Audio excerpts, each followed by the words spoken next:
La crise russo-ukrainienne suscite de nombreuses réactions en France où la campagne pour l'élection présidentielle bat son plein.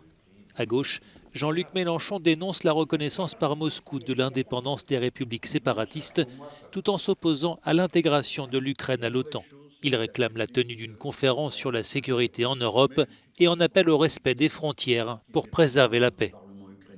Toucher à la carte, toucher aux frontières, c'est créer un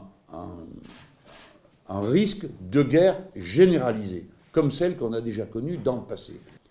Nous ne pouvons pas, comme Français, accepter, si peu que ce soit, une violation des frontières comme celle que nous sommes en train de vivre. Et ça vaut, je m'empresse de le dire, non seulement pour la vieille Europe, mais ça vaut aussi pour l'Afrique ou quelque autre zone du monde.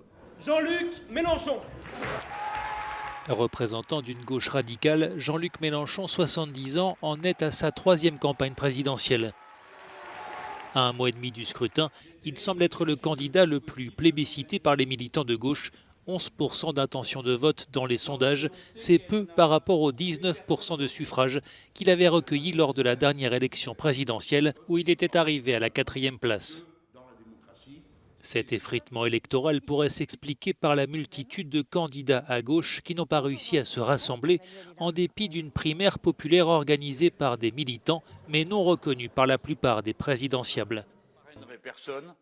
Côté programme, Jean-Luc Mélenchon, qui fait campagne sous la bannière Union populaire, propose de taxer davantage les plus riches et d'augmenter le salaire minimum. En matière de climat et d'énergie, il envisage une sortie planifiée du nucléaire, remplacée par les énergies renouvelables, et des objectifs plus ambitieux de réduction des émissions carbone.